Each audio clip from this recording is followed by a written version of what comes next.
Jerome H. Powell, a member of the Federal Reserve's board since 2012, is President Trump's pick to be the next chairman. Lexi Swole for The New York Times, Washington. President Trump nominated Jerome H. Powell to chair the Federal Reserve on Thursday, bypassing Janet L. Yellen for a second term but turning to a replacement who is expected to stay the course on monetary policy if the economy continues its steady growth. HE's strong, HE's committed, HE's smart, Mr. Trump said in the White House Rose Garden, where he introduced Mr. Powell as his choice. Using Mr. Powell's nickname, the president said, "I am confident that with Jay as a wise steward of the Federal Reserve, it will have the leadership it needs in the years to come. Less certain is where Mr. Powell would lead the Fed if the economy falters." Mr. Powell, a member of the Fed's Board of Governors since 2012, has consistently voted with Ms. Yellen to slowly raise interest rates and sell off assets that the Fed bought up in the wake of the severe recession of 2008 and 2009. Colleagues consider him a centrist and pragmatist.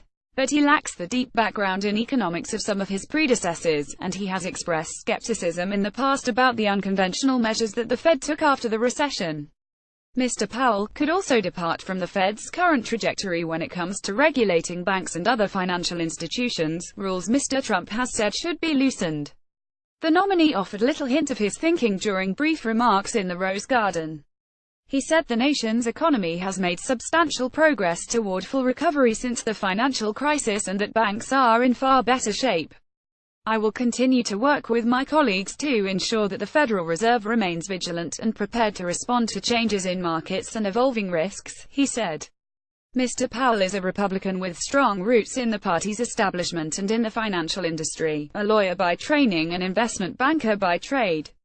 As Fed chair, a position some consider the second most powerful post in government, he would be the voice of an institution that is charged with keeping the economy on track by adjusting interest rates that influence the decisions of millions of Americans. In replacing Ms. Yellen, Mr. Trump is breaking with precedent. The previous three Fed chairs were reappointed, in each case by a president of the opposite political party. Mr. Trump said that he respected Ms. Yellen and on Thursday called her a wonderful woman who has done a terrific job. In a statement, Ms. Yellen congratulated her chosen successor and said she was confident in his deep commitment to carrying out the vital public mission of the Federal Reserve. The Fed under Ms. Yellen's leadership has sharply reduced unemployment while maintaining control of inflation, coming as close to achieving its congressional mandate as at any time in its history. Her prospects to be renominated momentarily lifted, making when the president agreed to meet with her on October 19 at the urging of Gary D. Cohn, Mr. Trump's national economics advisor who himself was once a top candidate. Mr. Trump came away genuinely impressed with Ms. Yellen, according to a person briefed on the process, but a speech she gave in Jackson Hole, WYO, in favor of financial regulation damaged her chances given the White House agenda of cutting red tape and freeing up financial firms. White House officials said Mr. Trump was impressed with Mr. Powell's combination of government and private sector experience. Ultimately, Mr. Trump, who is a real estate developer, benefited from cheap credit, came down for Mr. Powell, whom he hopes will dare lower interest rates. The position requires Senate confirmation, but Mr. Powell is likely to attract broad support from the Republican majority. He won some Democratic votes when he was confirmed as a Fed governor in 2012, and when he was confirmed again in 2014, the Federal Reserve has embarked on a path of gradually raising its interest rate from ultra-low levels meant to stimulate the economy after the financial crisis. The Fed is expected to raise its benchmark interest rate again in December, likely Ms. Yellen's final act as chair. Under Mr. Powell's leadership, the Fed will presumably continue on its projected path of raising its interest rate 3 more times next year, as well as continuing to pare back its massive balance sheet of Treasury notes and bonds. Mr. Powell remains a centrist voice in the Fed's internal debates, arguing for the Fed to end its stimulus campaign at a slow and steady pace. Over the last year, that has placed him solidly among the majority led by Ms. Yellen. President Trump with Jerome H. Powell, his choice to lead the Federal Reserve, on Thursday afternoon at the White House Rose Garden. Tom Brenner, New York Times. Our view is Powell is the GOP version of Yellen, with the added kicker of wanting to reduce regulation, said Tom Porcelli, chief United States economist at RBC Capital Markets. But some argue that there is more uncertainty surrounding Mr. Powell's approach than for other recent Fed chairs. Louis Alexander, chief United States economist at Nomura Securities, said it was unclear how aggressive Mr. Powell would be in responding to an economic slowdown. "I don't think it's right to think of Powell as a Yellen clone," Mr. Alexander said. "In terms of the core issues of monetary policy, we just don't have much of a baseline for him." Mr. Powell would be the first Fed chair in 4 decades who does not have a degree in economics, meaning his opinions may not be as fully formed as some of his predecessors. He also lacks a body of academic work analysts could pass for his views. Ms. Yellen's work on the labor market and former Fed Chair Ben Bernanke's focus on financial crises both gave insight into their leadership at the Fed, said Sarah Binder, a political scientist at George Washington University. But beyond Mr. Powell's performance as a loyal lieutenant to Mr. Bernanke and Ms. Yellen, we don't know all that much about any existing priors Powell has about monetary policy, she said.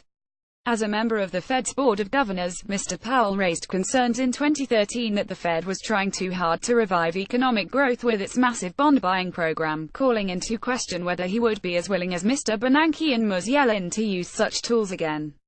The Fed announced in September 2012 that it would launch a third round of bond buying, purchasing $85 billion a month in treasuries and mortgage-backed securities until economic conditions improved to its satisfaction. The program was backed by Mr. Bernanke, then Fed Chair, and Ms. Yellen, then the Vice Chairwoman, who argued the Fed had not done enough to reduce unemployment. A group of 3 Fed governors, including Mr. Powell, pressed Mr. Bernanke to clarify the Fed's goals, establishing what Mr. Powell called an off-ramp for the program. Mr. Trump will have the opportunity to reshape the Fed further through appointments in the coming months, which could help consolidate or complicate Mr. Powell's task of forging consensus. The president has 3 more open seats on the Board of Governors, and may have a 4th if Ms. Yellen decides to step down from her position on the board as she departs as chair. One addition may be John Taylor, a Stanford economist who is among the Fed's most vocal critics, and who was a top choice for Fed chief along with Mr. Powell.